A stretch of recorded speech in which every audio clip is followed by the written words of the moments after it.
to go now, I think. So we'll just give everyone a chance to get on. And it's with great pleasure that I've finally managed. I don't think actually people behind the scenes realise how much it's taken for me to hunt this man down and drag him back from the USA. Jamie, welcome. Lashbase, Jamie. Is that how you like to be known? I never see your surname anywhere, so I'm never sure if I should say it or not. Yeah, I think it's a weird one. The people that know me in the industry think my first name is Lashbase and my second name is Jamie. So I'll go by Lashbase Jamie, but yeah, Jamie or Jamie Butler.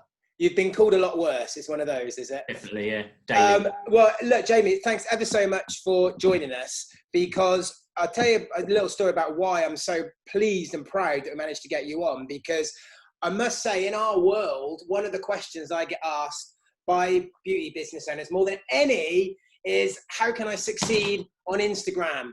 And they often seem to be in this same sort of loop whereby they've only got a very small number of followers, and then they're hitting it hard, doing lots of things, maybe not the right things. I guess we'll find out in our time together today, hopefully. But doing lots of things and not really getting that traction, or not getting the results they hope, or seeing other people who look like they're crushing it and then getting despondent because of that. And they keep asking me, Ryan, how can we do it? And I say, I don't know. You're asking, but let me get someone who does know. So you've obviously grown your own pages, both the Lashbase page and now the new Lashbase USA page and your own one. There are about 100,000 followers in total, I think. So you're a bona fide expert, I think it's safe to say. Well, thank you, first of all, and hello, everyone that's watching. No pressure. Right, so I've... one of the first things, Lashbase is a family business, my family's business, started by my mum, and it got to a stage for her. She started the business back before social media was a thing. It was my dad, luckily, like everything fell into place. My dad was at the time an expert at Google SEO. So they had a website, the website was completely focused on SEO. So anybody at the time that searched Lashbase or lashes or lash extensions or anything related to that, we would always come up at the top of Google. And way back then, even now it's important, but way back then that was the way you would get found. So that's how the brand started. And then that's when social media with like Facebook came along. My mum opened up a Facebook account, but like many people, she did not have a clue what she was doing. Good news is back then you could just post one sentence on Facebook and say, I have a discount, here's the code, and everyone would see it, and then that would be it, and then you'd be done. So it worked quite well. But it got to a stage about just over 6 years ago, she said to me, it was as simple as this. She went, Jamie, I need help with my Facebook page. Is there anything you can do? Can you just have a look at my Facebook page? Because you're young, aren't you? You know what you're doing. I was an estate agent. Like, I helped with the place I worked, Facebook page at the time. But after moving on to that, I quickly realised that my passion was in marketing, and specifically like digital marketing. So it was Facebook at first. And then when Instagram became popular, I did start the Lashbase Instagram account. And we're now, I think we're 70-something thousand followers on Instagram. And then my personal, I had to, and I'll talk about this when I go through the presentation soon. I realised, and a lot of people will realise this, I had to split off from the Lashbase page. The Lashbase page was the products, and it had its own brand, its own target audience, its own everything. And what I wanted to say and do and give my opinions on couldn't necessarily, it didn't match up. So I had to start my own account. And I quickly, again, fell in love with the whole, how it all worked. Self-taught, paid for online courses as well. But a lot of the stuff was self-taught. And I came up with, I found a few little sort of like tips and tricks that really worked. And I managed to grow my Instagram account. And still to this day, I'm still getting sort of like 50 to 100 followers each day. And that's only when I'm consistent with certain things, which again, I'll go through with people. But yeah, so I just fall in love with social media, and obviously Instagram is such a visual one in the beauty industry that we're in. It's a lot about the looks of things. But there's the only thing that people seem to forget with Instagram is that Instagram for business is completely different to Instagram for personal use. So there's the mindset of Instagram for personal use. You would post a picture of your holiday with your legs and say hashtags hot dogs or legs or whatever it is. And then your family would come along and say, yeah, that's amazing. A couple of friends would go, I hate you. I'm jealous if you're on holiday. And that's it. That's how it works. That's the side of it. But you don't use Instagram for business in exactly the same way. You can't just post a picture of whatever it is that you're offering and then sit and wait for people to come to you and start telling you how amazing you are and giving you business. So I figured that out quite quick. And then I figured out, well, then how do I use that to reverse engineer it? And then I feel like I'm pretty confident in Instagram. Yeah, definitely. I think actually it was a really interesting thing you just said, literally just then, where I think a lot of people put something up and then they almost just expect the floodgates to open. Yeah. It's like, well, I put a before and after on. Why haven't I just had 50 inquiries? Or why is it that when I put up a picture of my dog, I get 20 times the number of interactions that I do if I put up my latest bit of work? And I think sometimes we forget about the fact that there's a human element involved. The other person at the end is a human just like you. And you might love your own nail artist, hairdresser, anything, but you don't necessarily like every single picture they put up. It's just, It doesn't work like that. Mm-hmm. I'm really looking forward to getting stuck into this, Jamie. We've got 268 people live, which is wow. Hello, everybody. So hi, everyone. Look, guys, if you're watching this live, let us know. Hit up #live. And if you're watching it back, it's #replay. And also, if you know any lash artists who need to be watching this right now, or indeed, I mean, a lot of the strategies Jamie's going to talk about work irrespective of what niche you're within. Everything I'm going to be going through, you can, the presentation I've got, because I'm using my own experience and I'm in the lash industry, apart from when I talk about ads is to do with nails, but everything, you can just replace any of the word lash artist or any of the pictures of lashes for whatever it is you do. It doesn't matter that I do work in the lash industry. This will work for anything. Obviously everything in the beauty industry, but it's just anything. Absolutely. So if you know someone that needs to see this, guys, please tag them, go crazy, hit the tags up in the comments. Let's get them on here. Let's share some love, a bit of lockdown love. So I'm going to shut my hole right now and I'm going to hand it over to Jamie. And if you've got questions, feel free to fire them, guys. We're going to go through all of them at the end so that Jamie can stay fluid. I will do my best to catch them as they come through and scribble some down, and we'll go through some of the best ones at the end. So with that said, Jamie, it's over to you, my man. Thank you very much. Right, I've said this to Ryan before we went live. I'm an amateur at this Zoom stuff, so I've got my presentation loaded up on my computer right now. So let me click a few buttons. I'm going to see if I can hopefully get what it is that I need up on the screen. There we go. I think, right, yeah. There we go, Ryan looks happy. So let's get started then. So I'm happy that Ryan's begged and begged and begged for me to come and do this. He's talked to me and asked if we can collaborate many times. And every single time I've gone, yeah, definitely I will.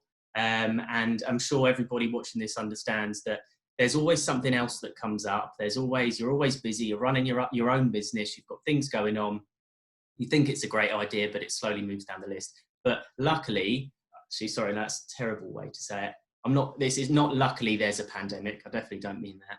But it's good that we now can have the time to do this, because this is one of my favorite presentations, and it really does. If you take this in, it really, really will help change the way you think about Instagram and how you can use Instagram for your business. So, right, I'm going to go through. It's almost like an A to Z of exactly how you can do it. So I'll click through. I've taken away as many of the transitions in this as possible, so you get a bit of a head start as to what I'm going to be talking about. So here's a list of the things we're going to be going through. I won't hover on this. I'm going to move straight on. Firstly, let's talk about setting up your Instagram account. So this was a screenshot that I took. It wasn't even that long ago. And as you can see, the Lashbase account was at 48.9. It's now at 70 something, 72, 73,000. And I'll go through exactly how we got there from that point shortly. But this bit, setting up your account, I think people misunderstand the importance of your account and your bio and your profile setup. Because when people land on your Instagram page, it's like that, you've got a few seconds to get someone's attention. It's the first impressions. So really what you need to be able to do is give people all the answers to all those questions that they probably have because they've come to you. So what do you do? What do you offer? Where are you? And how can they get in touch with you? So I'll start off as well with the profile picture. Now, it doesn't matter what industry you're in. I've seen many people doing this. It's the wrong way. And the profile picture they'll have will be of a piece of their work. So in my industry, it will be of lashes. Nail industry, it'll be some nails. It'll be anything that's related to the industry that you're in, or your job or your profession. And unfortunately, that doesn't work when you think about if you're engaging with people, or if you're coming across people. The first time people will see that profile picture is in the notification section of Instagram. So it's about 3 millimeters, and it needs to somehow draw their attention to your profile picture over everything else that they see. So to make you stand out and to make you look more professional, the options really are for you either a picture of yourself, if you're if you're running solo, so people can see you, it helps them get to know you and see who it is they're going to be doing business with, or your logo. Again, it's because it's more professional. The only key to that, if you are going to have your logo or a picture of you, try and work it so that you can have something that is high contrast. So like if you have a look at my personal Instagram account, I've put myself like a big ring around the circle of my profile picture because the picture itself is black and white. So if you can do something that's high contrast with your profile picture, it will then draw the attention to it if it's in a list of lots of different notifications. So that's important about your profile picture. Next, I'll move on. As you can see on the screen now, where it's got Lashbase / Lash products, that right there can be used as and help towards like a search section of Instagram. So when people are searching, if they were to search lash products, it gives this Lashbase account more chance of showing up because of that being put in there. So for you, if you're a nail technician or if you're a salon, put that in there as well. So put your name and put what you do in that section.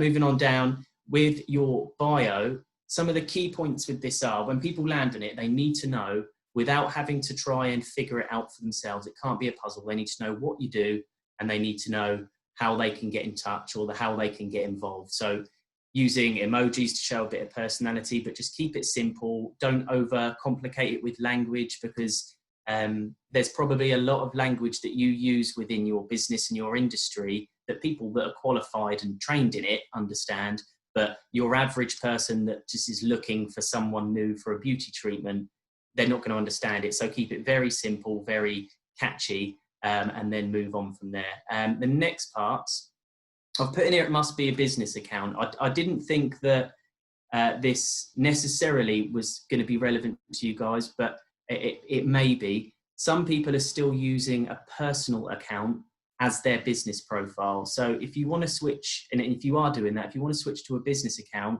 the benefits of that are you can look at your insights, you can run ads, you can then have the buttons for people to be able to book or go to the website. But to do that, it's quite simple. You just need to go into there's as you can see right on the screen there, there's the 3 dots. You can click on that, or the burger menu it's called on Instagram, and you can go into your account and you can switch it to a business account if you haven't done that already. So definitely make sure you do that.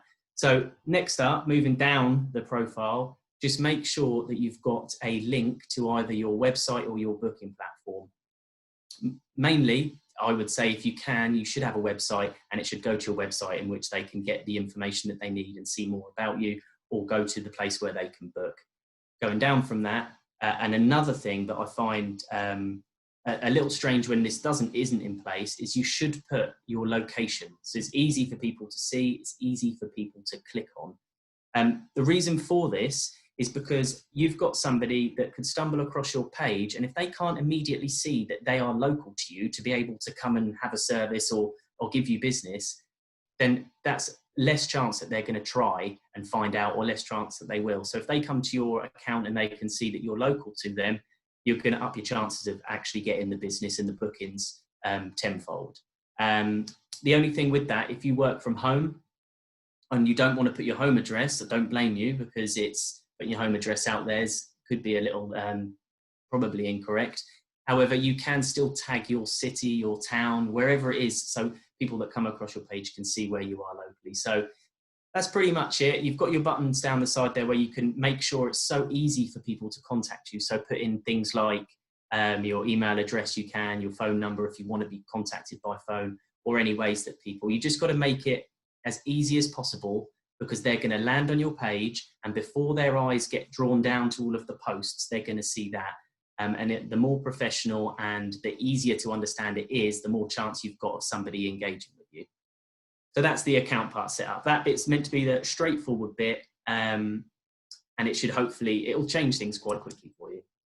So next, I want to move on to defining your goals and why you are on Instagram. So this one's always a tough one. I'll click through to here. People go on Instagram for business because they think they have to. Well, that's what you're supposed to do. That's what everyone does lately, don't they? You have to be on Instagram. But the thing is, you've got to understand, to be able to use Instagram correctly, you have to understand why. Why do you want to do it? Why are you on Instagram? What's your main purpose? So I've put a few of the ideas here. You could be looking to increase brand awareness, get new clients, establish yourself as an industry leader, in brackets, personal branding, sell products, find students, or a mixture of all of the above. But you really need to have a think about, what is it you're doing on Instagram? If your goal is to get new clients, then everything you do on Instagram needs to be geared towards that. If you want to sell products, again, it needs to be geared towards that. And then there is an argument to say, if you have products that you sell, but you also run a salon and you want to get new clients in, sometimes those two things are not mutually exclusive when it comes to an Instagram account. So you would have to have two separate accounts when it comes to targeting the right people. And it's never a fun thing to have to tell people this, because Instagram can be hard work as it is. And then if you say to someone they've got to have two accounts for it to really work, that's double the hard work. But I promise you, it is actually worth it. So now you know what you want to do. Here's just a few guidelines to consider before posting.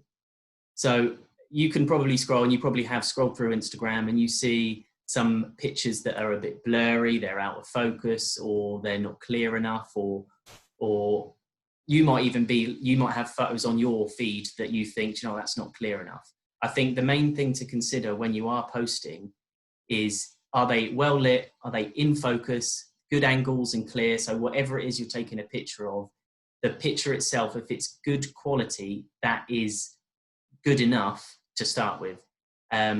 Also, when it comes, as you can see, this was a screenshot taken from the Lashbase feed at the time. If you're using similar colors and filters, it helps keep the brand aesthetic. It helps it. People will notice that it's one of your pictures and your work before they even click to see, or before they even look to see who it is. So, and the last thing as well, which I'm going to say there's probably quite a lot during this presentation, you've got to put yourself in your followers' shoes and ask yourself, would this bring me value if I was following me? So just before I move on this bit, every single thing that you do, if your target is to gain clients for your business, just think about if you were a client. So put yourself and think, right, I'm a client and I'm looking for a new beauty treatment. What do you do? What do you look for? What gets your attention? And then if what you're about to post is what answers all of those questions, then post it. If you're posting something that is specifically just only of interest to your local competition, or people that you want to acknowledge your work or as a business, then there's no point in posting it. It has to bring value to the people that you're hoping to gain the attention of. Right. So there are types of post, and this actually really should help you with deciding what to post, because you've got a lot of the time I get asked questions of, I'm struggling to think of things that I should post. So Have you got any ideas? So if you note these things down here, and again, I can tell you all of these afterwards. These are the types of posts that you can do. So in the order, so you've got quotes, text-based post. You know, you've probably seen them before. If you're like, you might be a motivational type of person, then you'll post a motivational quote. You might post a funny, something that's funny, something that's serious, any of that. So something like that. But the key with it is you've got to be true to yourself. If you aren't that inspirational, motivational type of person, then don't try and force it or fake it, because it will come across. The key really is to just do it your way and be yourself. Next up, user-generated content. This is a personal favorite of mine, because this is people doing the work for you. People that you have posted about work that you've done, or something you've sold to them, or anything that you've provided them with, and then they've gone away and then posted pictures of it. You can then use that for content on your own page. So the key with this one, as you can see in the image there, that you must always tag and provide the credit for wherever that picture has come from. So don't steal it and try and use it as your own. Just always acknowledge where it's come from, but use it so that it can help and be relatable to others, that as if you're just trying to help people, because that should be the aim.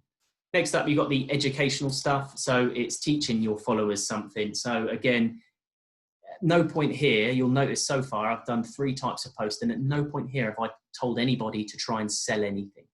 So Instagram, it's all about building that relationship and building up brand so that people get to know you. It is similar to Facebook, but then it's very different because it's highly visual. So if you've got anything educational, so if your job is to do treatments for clients, then you might want to film or think of something that would help them once they've left you. So this would be, for example, if you need to teach them how to look after their nails to last longer, if you need to teach them how to look after their lashes, if you need to, anything, you can create an educational video and post it. Next up, informational, simple, tell your followers something. This was just a picture. If you don't do lashes, that's just a picture of 2 different types of lash curls. We were just telling people what the difference was between them. The people that are interested in buying lash products, that is very interesting to them. And likewise, if you can create something that tells the people that you hope to target something, then that would equally work.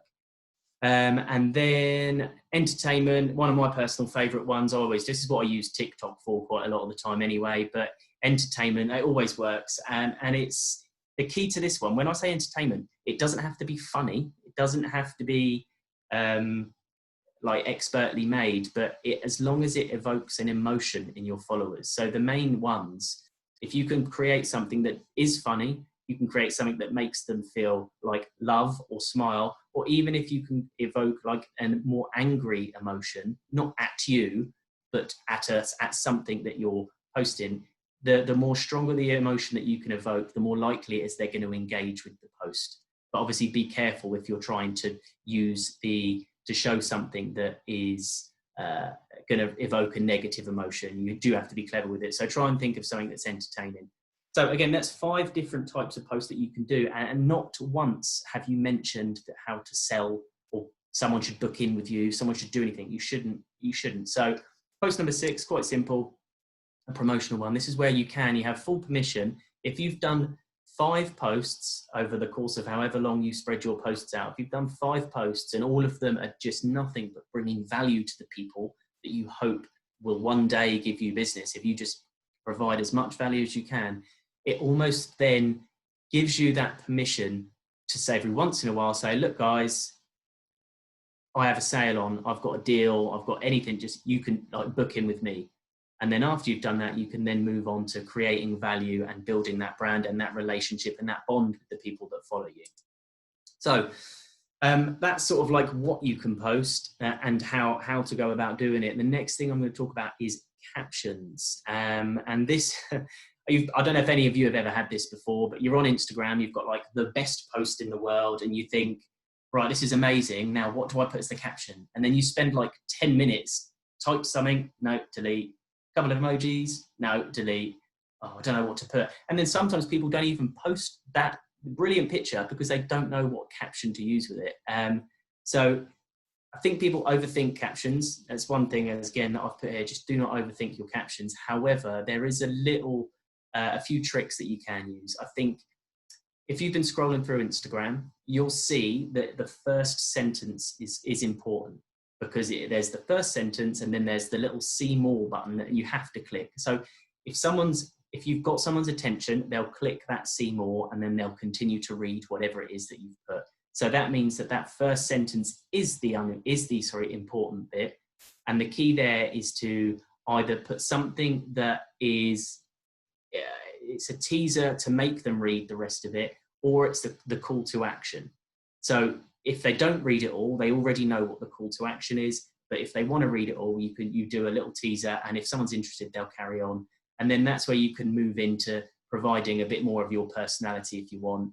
And then at the end, throw in your hashtags. One of the biggest questions that we get all the time, or I get all the time, is about hashtags. So I do want to spend just a little bit of time talking about hashtags now.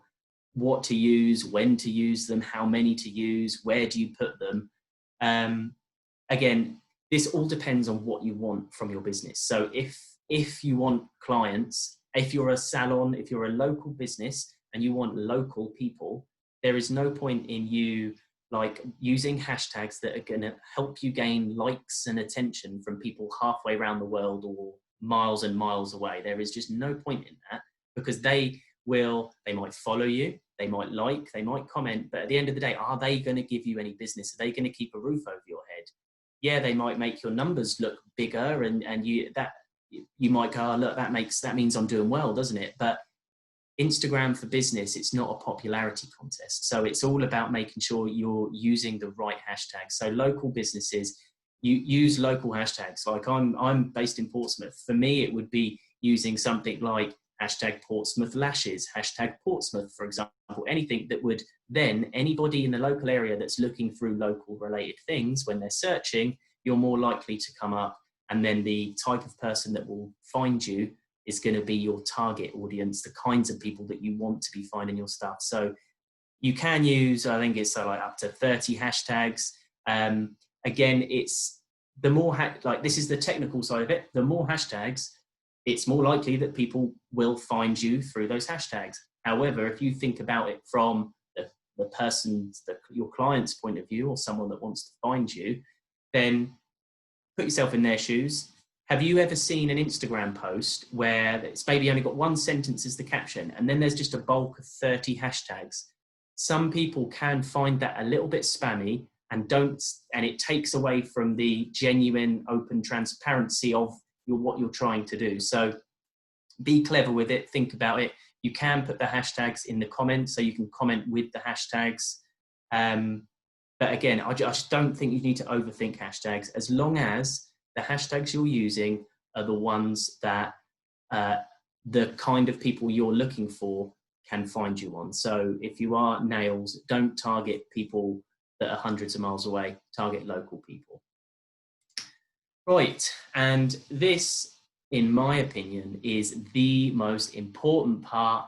You can, and like I've put it there, like if your posts and your captions and your stories, if they're all amazing and you've got it all perfect and they're all beautiful and they all look great and you think, yes, I've done a really good job here, all of that becomes irrelevant unless you are consistently engaging on Instagram. So this is the thing, it's actually not rocket science. The way that I've grown my account is I have made sure that in the morning and in the evening, I have a period of time in which I comment and leave, I comment, I search like local places, local hashtags. I do the searching myself, and I go to other people's accounts and I just leave comments on there. So you might see, I search through all of, like, for me, the lash related ones. So I'll type in anybody that's done hashtag Lashbase on their posts. I'll click on that.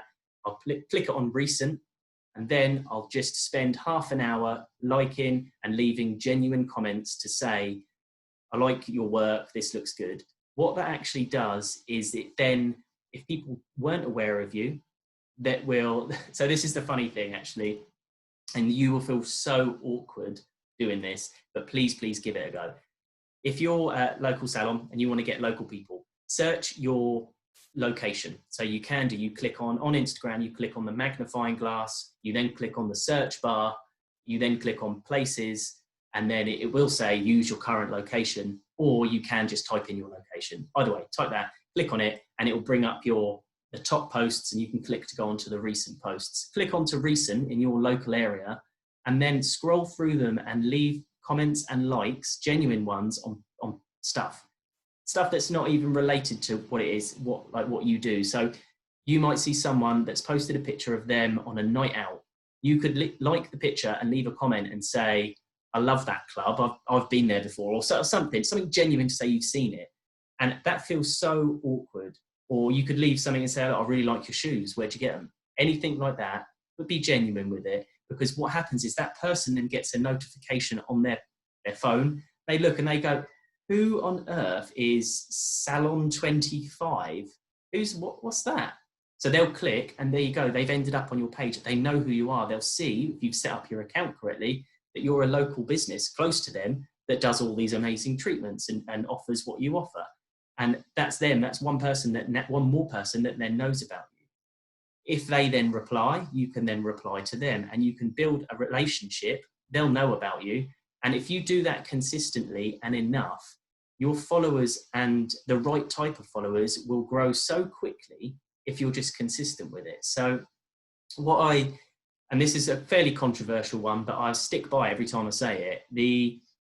I believe that you should, normally I'll say hands up if you are completely fully booked, your diary is completely fully booked. Obviously I know right now nobody's diaries are fully booked, but when we're normal, and no one has and even if you do, if you've got a full diary, fair play to you. However, you still need to be consistent on social media. So I would say 95% of people do have one open space in their diary. So what I would do is block that space out, use that 1 to 2 hours slot that you would have open for a client, and use that for your social media engagement. And if you just spend time commenting and engaging with other people, more people will come to your account. And the saying is, and again, this really, really does work, don't post and ghost. So what you should not do is post one of your pictures and then go off and leave your phone and then come back an hour later or 2 hours later hoping that lots of people are going to liked and commented on the post. What you should do, and again, really, really does work, is spend 20 minutes commenting on lots of your followers' posts and lots of other people that aren't following you's posts that are your targets, and then post your post, and then make sure you're there to answer any comments straight away. That is how you will boost your engagement. That is how it will encourage more people to comment and engage with you, which then will mean more people will see your stuff, and then it means your account grows. It's, like I said, it isn't rocket science. You can just use this one step to grow your account. It doesn't necessarily, if you ever look at my Lashbase Jamie account, some of my posts are terrible. So they're not great, but because I put in the consistent work in building relationships with people, it means that my posts do get engagement because I'm sharing the love for them, they're sharing the love for me, and it helps everybody mutually. So moving on, Instagram stories. My personal favorite thing on Instagram is stories over the posts, over normal feed stuff. So you've got, as I've put here, your feed, bio, posts and profile picture. They show off your best. So that's your portfolio. That's for you to show off what you do in the high quality stuff that looks nice, that looks good. So when people come and land on your page, they'll see you and they'll see that it looks great. Your stories, on the other hand, is the best place to be able to show the real and personal you. So you can show, you don't even need to you don't have to think about it. You don't have to over polish it, but you could just use stories to document what you do, what you do of a normal day, even if it's not work related. Because the thing is, when people first want to make the decision to come to you for a beauty treatment, they have no idea who you are. So if people don't know who you are, it's the analogy. Imagine walking down a street, a completely random street, you don't know what street it is, and then just going up to one of the houses, walking in and going and just seeing who lives there. like, it would be scary. You wouldn't have a clue who the person was, how they were going to react, the type of person they were.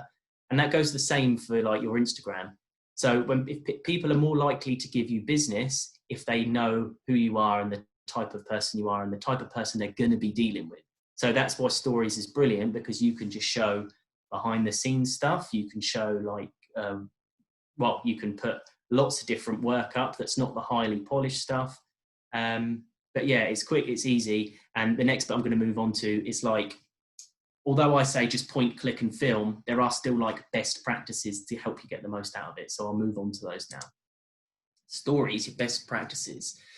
Now this works quite well for me, and this is why I always push it on other people, is to tell 1 or 2 narratives each day in your stories. What I mean by that is, I've seen a lot of people that you'll go on through Instagram stories, and you probably all sit there, you probably get your phone and you'll sit there and you'll just be going tap, tap, tap, tap, tap, and you're tapping through everybody's stories.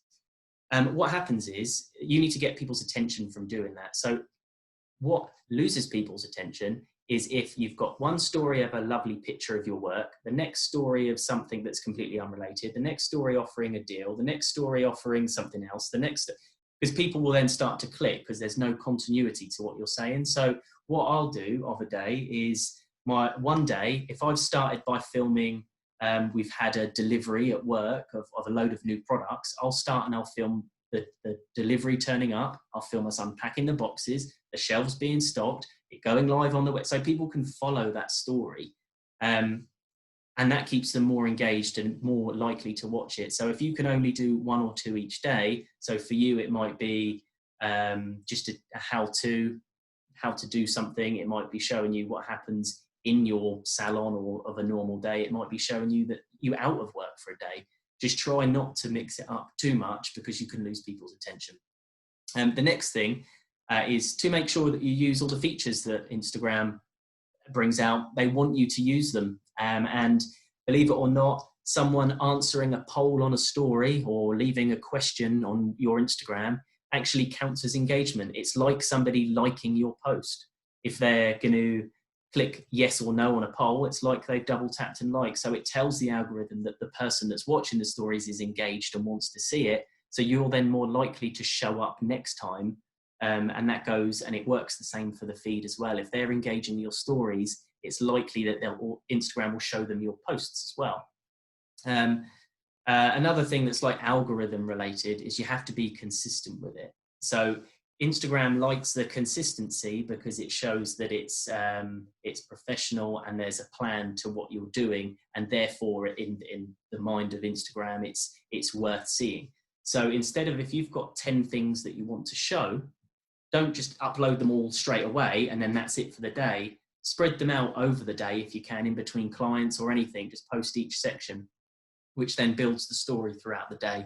It also helps and gives you, more chance at being at like the front of the queue when it comes to somebody opening their phone. So, and the last point as well, stick with your branding on it. Like, so if you're sharing posts or anything like that in your stories, I always, when using my account, I'll always put it as the pink, black or white, because they're the Lashbase or brand colors. So it always helps keep that continuity when people are looking. But then I don't worry if I'm filming something that's blue, orange and green, because it doesn't match with Lashbase branding. But do try and consider it where you can. So, story highlights. Keep this one quick for you. You've probably seen these before on Instagram. It's just a great way to add to that professional brand aesthetic of your account. If you don't know what I'm talking about, it's those pink circles that you can see on your screen right now. It's really good for like storing and building folders of subjects. So if you are filming on Instagram stories and one day you're showing, say your salon's getting redecorated and you film that throughout the day and it's quite an interesting one, what you can actually do is save that as a highlight down there and then call it salon refurb or whatever it is. And it just means that if people are on your page and they want a little bit more about you, or they want to see what's been going on, they can watch that. Whereas stories is there and it's gone within 24 hours. Highlights will stay there. And you can, like, well, you've seen as on there, we've got top tips, the podcast related stuff that we do, our training dates, things that are just for fun, and then frequently asked questions. It's really good if you can build up, like I've put there, showing your salon space, a whole folder of client work, certain how-tos, show your favorite products, show the products that you use, and store them all there. And then I've got here how to update your highlight cover. I'm not sure if anybody's ever noticed this, but when you're going through Instagram stories and you see someone say, sorry for the spam, I'm just updating my cover photos. And then you go click through and you see lots of different words or colors or icons. You can actually simply update these just through the circles there. So all you would need to do on your highlights is open your phone, go to that screen that you can see that I've screenshot there, press and hold on the highlight you want to update. It will then give you an option to edit it. Click edit, and you can then actually change the cover image direct from there. So you don't have to add it to your stories to then be able to have it as a highlight. Okay, so insights, what's working, or I've put what's woking and what isn't. I've just noticed that. Do you know what? That's been there for a little while. Anyway, so what's woking and what isn't is... I wish I could see, I would love to say right now, and I'll have a look after actually. So before I continue, can you just comment, anybody that's watching, if you, right before I go into this, do you use and look at your Instagram insights? So say, yes, I do, or no, I don't. And I'll have a look, so it'd be interesting to see.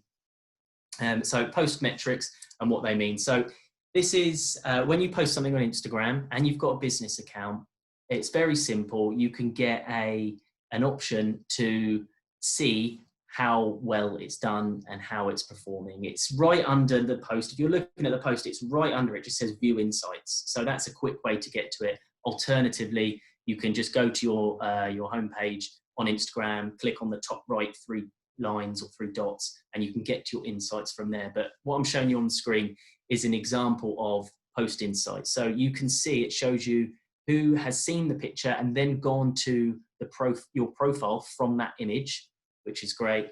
How many people have replied to it? Hang on. Sorry, and your website clicks, anyone gone to the website, all through from this. And then the main one as well, which I'm not sure, on my screen, I can't quite see it. So hopefully you can see it at the bottom there. This is the interesting one. You can see how many accounts your post has reached. And then it tells you, so for example, here in this one, I think it says 21% of people weren't following. So from that one post, I reached an additional 21% of people that didn't follow my account. Reach and impressions are different. Impressions are the amount of time that like every time anyone posts anything, it does go into the feed. It is there, but sometimes people would have to scroll for a long time before it would appear. Whereas reach are people that it's actually been seen by. So you can see, and it tells you exactly how they came across your post. So this is quite good for showing you, if you can see there. So from 19,000 impressions, 15,000 people saw it from the home. So that will be probably people that are following me. 2,000 from hashtags, only 62 from the profile, which this is actually an interesting one. So although a lot of people say, should I have an Instagram layout? So for example, you've probably seen it on Instagram. It's like they have like a tiled effect. So it'll be picture of work, a quote, a picture of work, a quote, and it gives that tiled effect. And people always ask, is that important? In my opinion, it's not. If you're branding, if your colors, if your filters, if everything, if you can look at one of your posts and you know it's your brand, it's your post, then it doesn't matter what order it goes in, it will still see on the feed. So go and have a look when you can at the Lashbase account, and you'll see we don't have like a way of doing it, but you can very clearly see. And I bet that's the same for any of the main big beauty accounts. You follow them, they won't do it in an order. It will all just be there branded. And the fact that only 62 people were gone to the account and then saw that post versus the people that saw it in their feed. Most people are discovering you in the feed rather than coming to your account and seeing your stuff. And then the last bit on that is to talk about the importance of hashtags. 2,000 people found the post through hashtags. So although compared to the total number of people that saw the post, that isn't loads, it's still a good number of people because of the right hashtags that I was using that came across my account. So it's really good to do for posts. And then the stories are very easy as well to find. Watch one of your stories, swipe up. You've seen the people that it tells you who's seen it. And then just to the left of that, there's the little graph button that you can click. It then tells you the interactions. Again, I won't over explain it because it's quite self-explanatory who's done what on there. But the most important one with your stories, and if you can understand this with your insights for Instagram stories, it tells you what's working and what isn't. So right at the bottom there, again, it tells you how many impressions how many times it came up and who saw it, but it tells you the action that the person took on your Instagram story. So your choices are back, forwards, next story, and exited. The most important one in this are the amount of times you see back, because when people have clicked to go back, that means that they want to rewatch whatever it was that they just saw, and which is a great indicator that they were interested in what they saw. And the worst ones are the ones that exited. So they're the ones that have gone, well, I've had enough of whatever this is, and they've moved on. They've left your story. So you can see if you've done your Instagram story for the day is you showing exactly how one of your treatments works, and you go back to, you look at your insights and you can see that hardly anyone exited and lots of people went back, and that shows that they were very interested in what it was you were doing. So maybe next time you know that now works. So you know that that's something you can use going forward.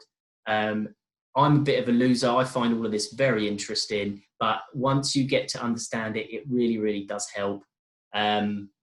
However, don't give an over-reliance on it, but just look at it and understand it. And then the last one is post timing. It's, again, you can find it in your insights. You go to, I think it's audience, and then scroll to the bottom. It tells you your followers and when they're most active. So this will tell you the best time that you should post. Funnily enough, what you've seen on the screen there is pretty standard for when we're not all in lockdown. Now that we're all in lockdown, you'll notice that the times have changed. People are more active anyway, but the most people are most active at completely different times now. So definitely have a look at that, because what may have been working before for posting at between 6 and 9 p.m. may be better for you if you're posting now at, say, 12 or 1 p.m. So take a look at it. It's definitely worth doing. Okay. So again, the algorithm, and I'll try and keep this as quick and simple, because talking about the algorithm isn't as fun as talking about what to post and when to post. But this is how it works for Instagram. Consistent posting is rewarded.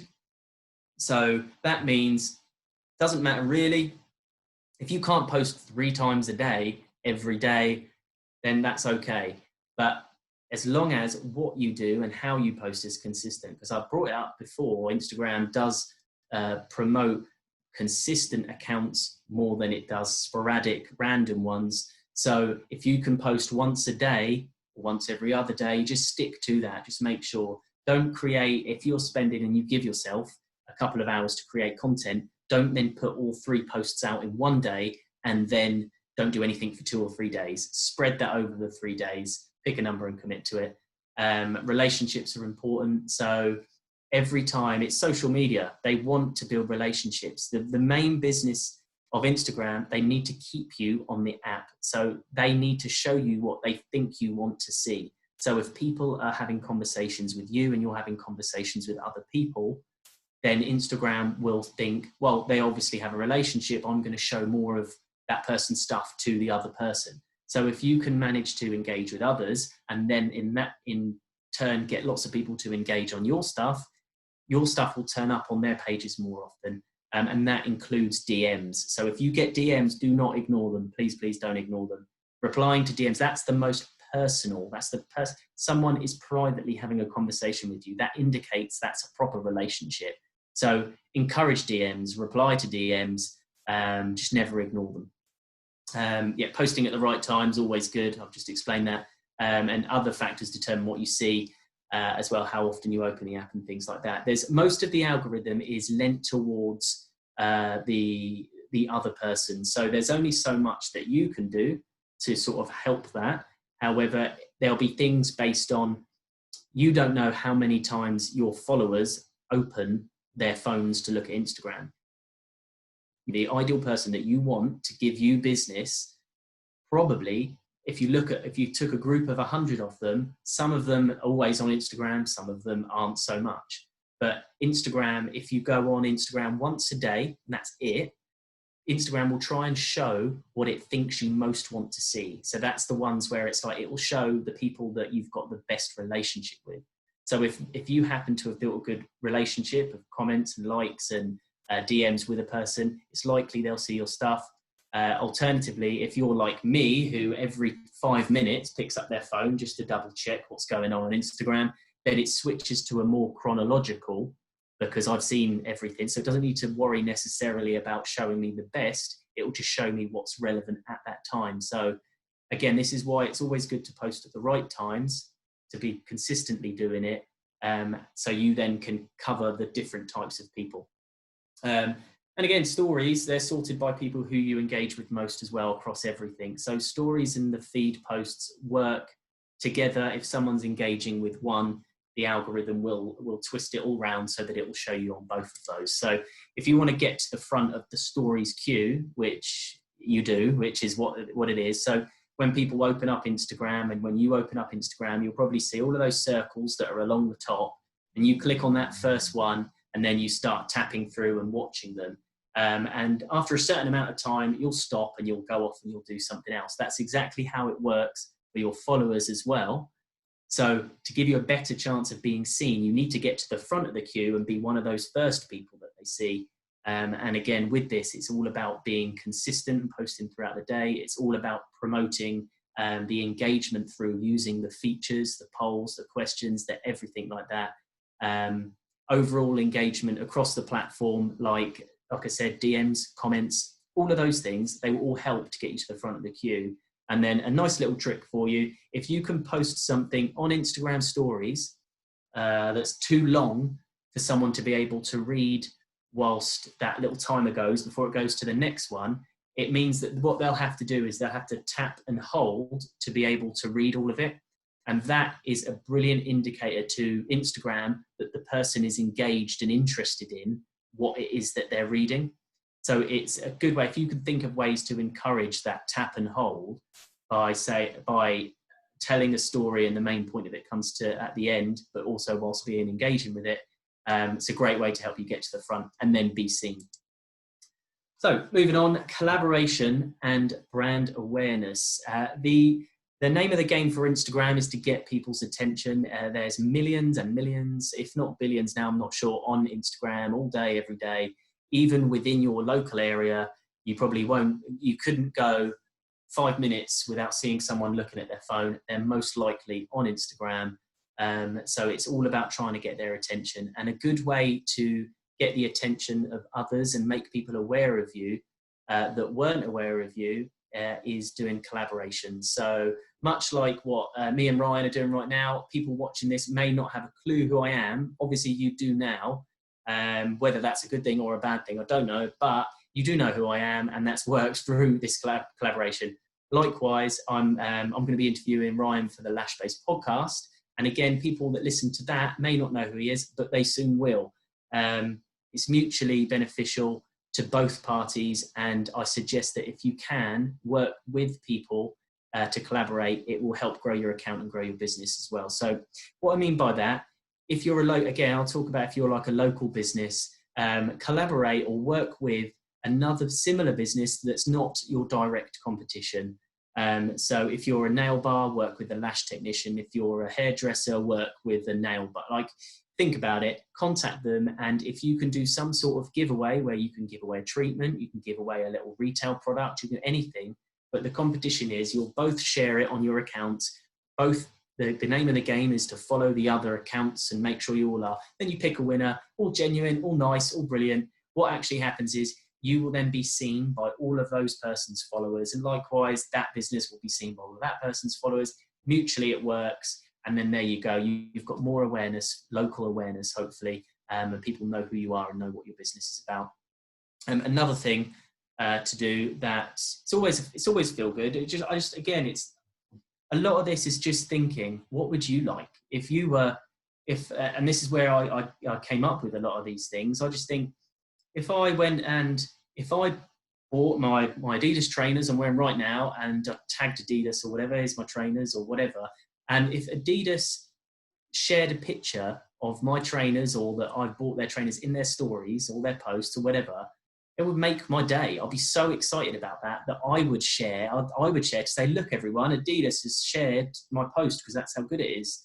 And it works exactly the same for you. If you are doing work for a client and you get a picture of it or whatever, and you tag it, put it in your Instagram stories, tag them, tag their Instagram account. They're going to get a notification. They're going to look. They're going to be buzzing that someone has acknowledged, like someone said, look how cool these lashes are.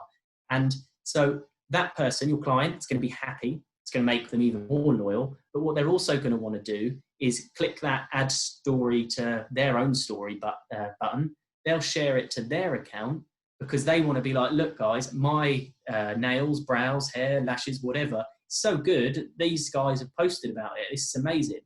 They're doing it because they want to show, look how good I am. But what that actually does then is all of your clients' followers now will see exactly where they've got their brows, lashes, nails, whatever done. And there'll be many people will then click, go, oh, who is that? I'm going to go and have a little look.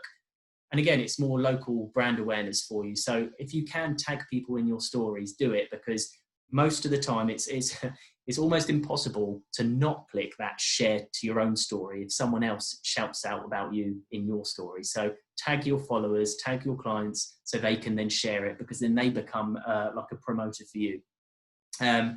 Next one, this is not for the faint-hearted. I used to hate doing this sort of thing. I'm used to it now.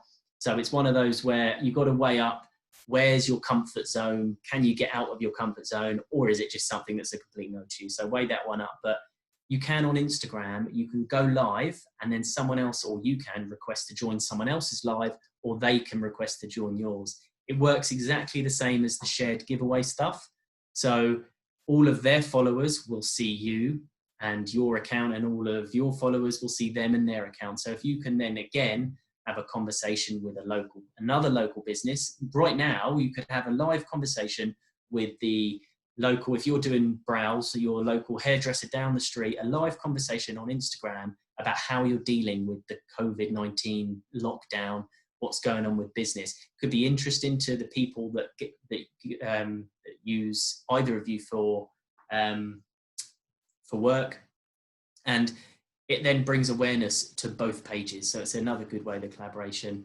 Another one works brilliantly, blank templates. I don't know if anyone's ever done this before, or even tried one from somebody else.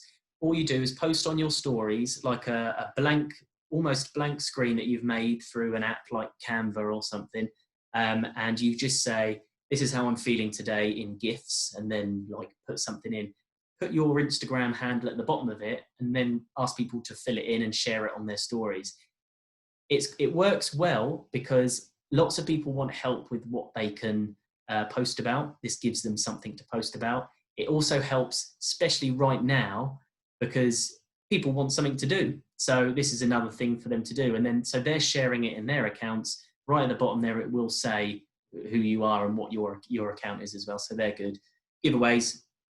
I'll move through these pretty quickly. The giveaways, very standard. You've probably entered them before. You've probably done them before. It's tag this, like this, share this. They do work well. However, the algorithm doesn't. It does demote if it notices that you're doing something so spammy as like a giveaway. So be careful in how you word it. But if you catch it right at the right time and get enough people tagging other people, you can sort of like negate the fact that it's going to be demoted. And lastly, the one for brand awareness is just ask your clients, anyone that you've got, ask them, say, look, you post a picture, if you post about me on your Instagram, like your lashes and stuff, I'll share it on my account. So, because that'll be good. And you could even offer them a discount if they're doing this, or anything for free, something free, some free aftercare retail, something, or anything in exchange for them doing a post about you. And again, that's just a way to get brand awareness through collaboration. Right, moving on to ads, as it says that Instagram is a business. So again, just because I want to have a look at how who does and who doesn't afterwards, after I've gone through this, can you please put if you use Instagram ads, if you've ever promoted a post, or even Facebook ads. But if you've used Instagram ads before, yes, say yes or no. And then I also want you to put, if you've used them, did they work? Yes or no. So it'd be interesting to see who in the group has done what. So the algorithm right now makes ads more important than ever. So basically, there's so many people on Instagram. There's only so much space in the feed of people, Instagram trying to show what it wants people to see. One of the ways to make sure that you slot in amongst the early part of the feed is to pay. You have to pay money. Instagram is a business, so you have to pay for it. So Instagram ads, you've probably seen them before. I'll just load these up quickly. You've probably seen them before. You'll be scrolling and you'll see like a sponsored. It'll say sponsored and it'll be another post. I promise you, if you get the content correct and you get the targeting correct, they 100% work really, really well. It's quite simple. You can, two different ways to create ads. One's very easy. The other one requires a little more learning. And I'll save that one for another time. If you're interested, you can contact me on it. But you can just promote one of your posts. So you can, there's a button that says promote. If you've got a business account, if it's linked to your PayPal, wherever it's linked, you can promote it. But the reason why it will or won't work is down to two things. It's down to the actual content itself and the targeting that you choose. So in the middle of the screen right there, I knocked this up because it's original presentations for a presentation I did in California, in Pasadena, California. And I was just showing, and you can go and just go through the motions of this yourself, honestly. I wanted to show if I was a local lash artist in the Pasadena area, how many people could I target? So you can select the location. So for you as a local business, you can select your location. So the ad, you're not wasting money. That's the thing. Sorry, let me go back. Instagram ads will give you two options. You can either have automatic targeting, which will show your ad to people like your followers. Now, this is great if your followers are the right types of followers. And at the moment, it's probably highly likely that you've got maybe some of your friends you've made through the industry that like your page who are across the country. You'll probably have random like weird accounts that are nothing to do with what you do, rather than just having nothing but local people follow your account. So clicking that automatic button, I wouldn't recommend it because you don't want to be wasting money by showing your ad to someone that's 300 miles away if you want them to be walking through your door and you doing a treatment for them. So you can click the button where you target it yourself. So you can click location, you can type in what you want their interests to be, their age and their gender. So what I did there was I was in Pasadena at the time. I clicked Pasadena as the area. The interests, they're interested in beauty salons, cosmetic or skincare. So that type of person, female between the ages of 18 to 35, almost sounds like a dating ad, what I'm requesting that, doesn't it? It isn't. Honestly, those are the types of people that are likely to want lash extensions. There's 17,000 people in the local area that meet that. So quite simply, by spending something like £5 to £10 a day for over the course of like 5 to 7 days, you can then reach up to 17,000 people. They'll see your work. And if the picture is enough for them to want to click on it, the caption is good enough for them to go, yeah, I will go to their profile, or yeah, I will go to their website. They work so well in gaining brand awareness if you do it correctly. So think about the cost of one treatment. I don't know how much that is, depending on what you do, £50, £100. Use that as your tester and split that between £5 and £10 a day and target your local area and just see how it works. You'll only learn if you do it. So I understand it's spending money, and if it doesn't amount to anything, it's a little bit like, oh, obviously I didn't get that right. But if you get it right, it really does work. And another reason why ads are so good is quite often people need to see you up to 7 times before they make a decision to do business with you.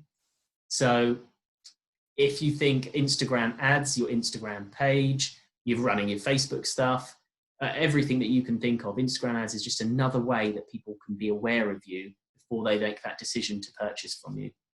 And then if you're selling stuff, I just wanted to show you, we're a lash company, Lashbase, we were selling gel polishes. We had a sale on gel polish. We're a lash company and we had some nail products in, because at the time we were planning on like spreading out across other beauty treatments.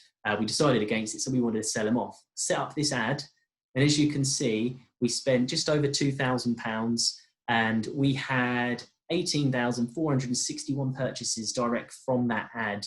So it cost us 12p. Now, I remember from the sales that we were doing from those, people were spending like £40 per person.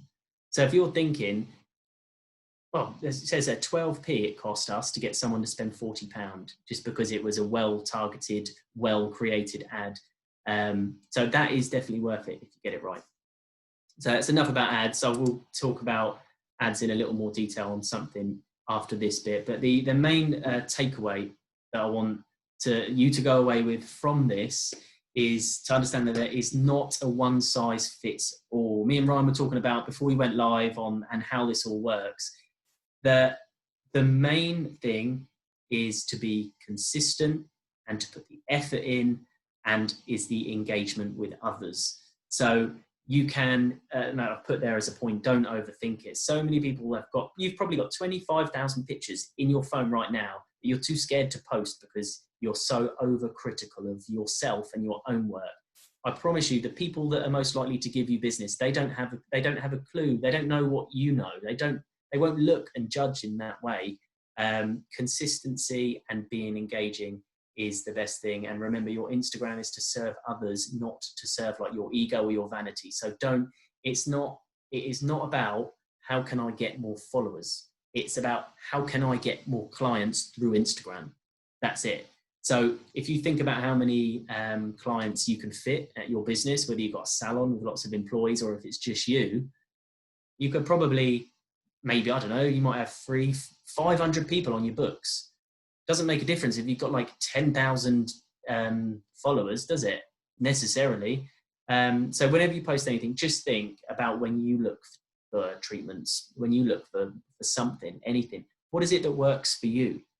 And if you can think what works for you, then post that.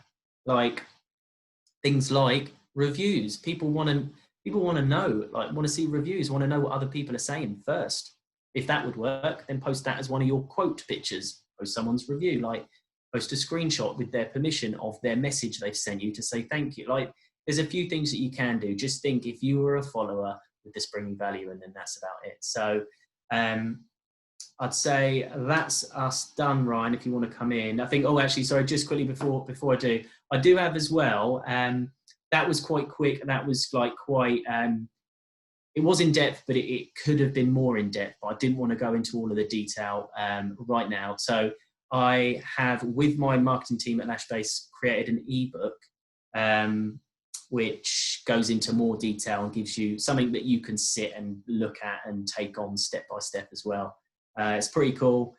You can get it on the Lashbase website. We're donating money to charity, to a coronavirus relief fund for every sale of it. Yeah, it's pretty decent. You get a discount code for Lashbase as well when you purchase it. And I'm very proud of it. So yeah, if you liked what you've just heard, definitely take a look at that. But if not, check me out on Instagram. I'll help you out there. Oh, Jamie, thank you ever so much. That was absolutely awesome. If you want to, there we go. Perfect. Oh, that was absolutely right. We got so much love, so much comments going on. Everyone, first of all, if you can just give Jamie some Insta love, because honestly, that was absolutely awesome. The heart, I've got a screen full of hearts. I'm literally counting them right now. I did also try and take a little poll to save you having to go back through all the comments when you asked about. I forgot what the first question was, though. I've just got a series of yeses and nos, so I'm not sure what you actually asked first. But the second one, to give the idea of a poll, most people haven't tried Insta ads, and those that have, overwhelming majority say they didn't work for them. So there's definitely some room for, some. Yeah, that's a completely normal thing. I think what most people would do, I believe, and in my experience from speaking to people, is they'll see a post, they'll click the promote button, they'll click automatic targeting, they'll click a certain amount of money, and they'll press go, and then that'll be it. The key is, if you've got a post that's doing terribly, do not pay to boost it, hoping it will help it get better. if you've got a post that's doing really well, that's the type that you want to use for your ads. But yeah, I think it's probably down to the targeting and then the content as well. Yeah, absolutely. I mean, there was so much brilliant stuff. I've tried to pull out, I've got a few questions. Are you cool to hang around to answer some questions? Yeah. Awesome. There were loads. So I've just tried to pull out some of the overlying themes and some of the ones that I thought were more interesting. Going back to the start, talking about bios, have you got any sort of recommendations for the sort of thing that people should put in there? Quite a few people saying, I don't know what to put in my bio. Should I have all the emojis? What sort of thing? Have you got any guidelines for that? Yeah, I think again, it's being true to your business, your brand, who you are. So I'm trying to give like two extreme examples. You could be a very heavily professional setup salon that is the type of clients you service are like high-end business people that don't use the poop emoji, if you know what I mean. Like that. So if that's your type of client and your type of business, I wouldn't throw loads of emojis or slang or anything like that in there. I would stick to your brand and your business, but you'll know that if that's what your business is.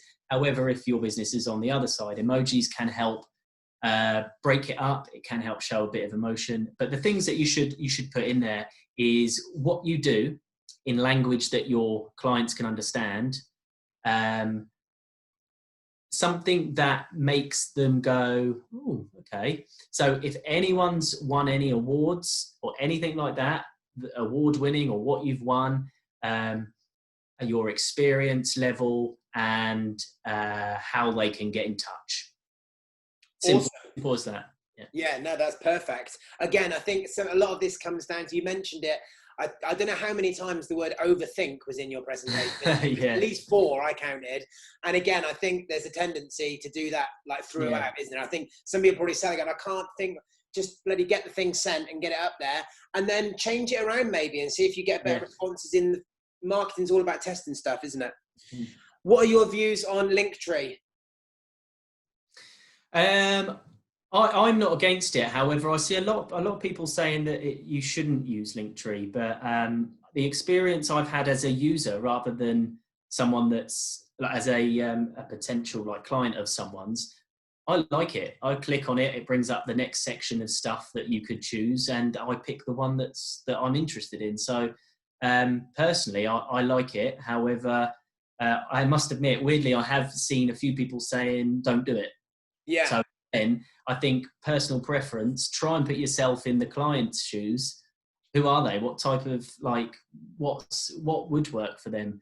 If my clients were, what you'll find as well, if you stop overthinking things, like I keep saying, don't overthink it. And if you just be yourself, what you actually find is you'll end up gaining clients that are like you or that like you for who you are. And then they can be very similar in interests, which means that you can then start thinking about what you would like, knowing that that's what your clients would like. Because there's probably a lot of people watching right now that have got those real horrible clients that they dread. When they see them in the diary, they think, not this person again. Oh, please. You don't need to have those clients. You don't need to put up with that sort of thing. I get it. Everyone wants as many clients as possible, but that client's probably the one that complains. That's probably the one that gives you the most grief and stress. If you can be yourself and build a whole client base of just people like you or that like you, then your job becomes easier. You'll be happier. You'll be less stressed, and creating and doing stuff on Instagram becomes a lot easier. Yeah, definitely. It's definitely a quality above quantity, I think, across all social media things, you know? Okay, let's race through some more of these. Quite a few things I mentioned Linktree, quite a few people talking about different apps. So there's obviously tons. From a personal perspective, are there any that you particularly like to use or in your day-to-day activities on the gram?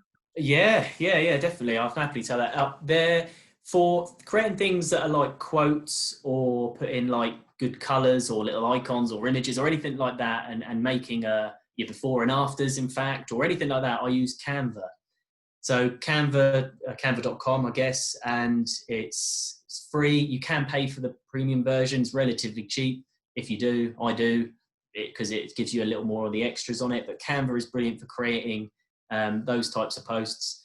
For video editing, I use either iMovie or InShot, which is, again, it's like, you don't need to overcomplicate things and be an expert at any of this. Things like Canva and InShot, they're just drag and drop. You just get a picture or video from your phone and it goes in, and then you can just add some text to it. You can and you can make stuff that's like pretty decent using those two. And things like, if you are be interesting, some people are planners and like to have their content planned in advance, and some people like to just go with the flow and wing it.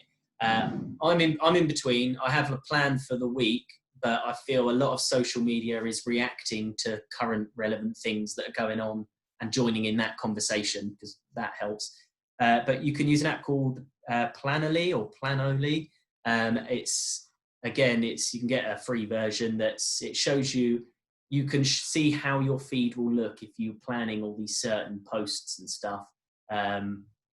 If you want to plan some stuff, Planoly is decent. Here's a question for you then regarding that, because how important do you think that I see so many people almost fixated on, the grid and how it looks. And if I accidentally do one too many and it all goes out of sync, then they have a meltdown. How important do you think that really is? I think I used to be someone that thought it was important. If you go onto the Lashbase account and keep scrolling, you'll see that we had a little tiled effect thing. Yeah. It caused no end of stress on, right, we've got this great picture of lashes, but we must put a quote out.